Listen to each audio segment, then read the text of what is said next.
the generic geriatric cyclist.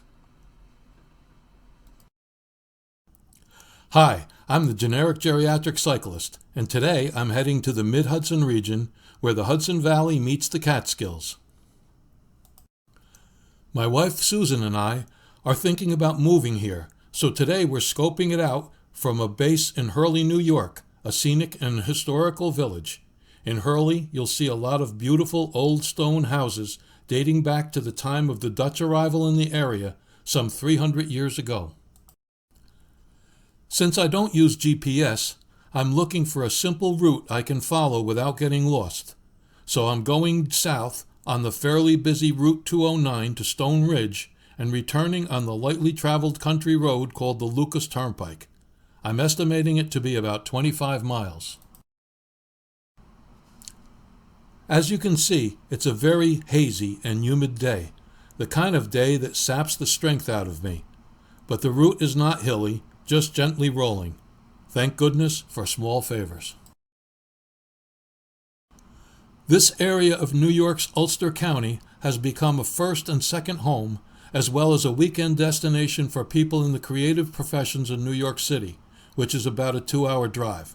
Well, 2 hours without the monumental traffic jams returning to the city on late Saturday afternoon and evening. The presence of these more recent arrivals has made this region a lot more cosmopolitan than the average rural area, resulting in a wide variety of restaurant offerings and cultural opportunities. Woodstock, New York is nearby. Its name was made famous for a rock festival which took place about 40 miles away and had nothing to do with this formerly quaint village on the edge of the Catskills. However, Woodstock is the original artist colony in the area, and it still prospers on that reputation.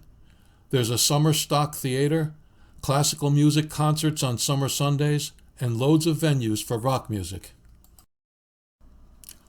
Artsy gentrification has since spread to nearby Saugerties, the city of Kingston, and just about the entire northeast side of Ulster County. During the worst of COVID, people able to work remotely flocked northward from New York City. And most of the time I have the road to myself.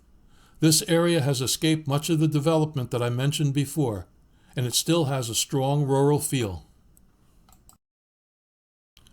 The name of this road took on new significance when our grandson, Lucas, was born about 2 weeks ago. He wasn't, however, named after the road. His parents just liked the name. And speaking of road names, here's one named after my wife. So, why do we want to move to this area? Well, roads like this are one reason. Then there are practical reasons like lower housing prices and lower property taxes. Living close to New York City is only advantageous if you are getting a nice, fat New York City salary. Not so good for retirees without a big bankroll. Plus, there are loads of things to do in this area. Skiing and outdoor activities, concert venues, art galleries, live music, and a wide selection of restaurants, none of which, besides restaurants, are available in the suburbs. The downside of moving here, yes, there's always a downside, is that it's a bit colder and it snows more than it does where we live at present.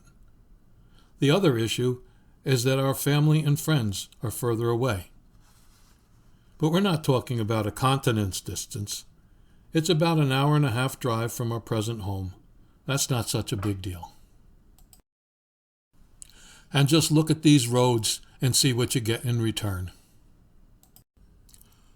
I brought 2 water bottles and stopped at a deli and drank another one. Still, I'm going to need more water before completing the ride. That is, if I find a place to get some. Well, I didn't find a place to get water, so this ride is over. Well, that's it. Thanks for watching. I hope you enjoyed this episode, and if you did, please come back for more.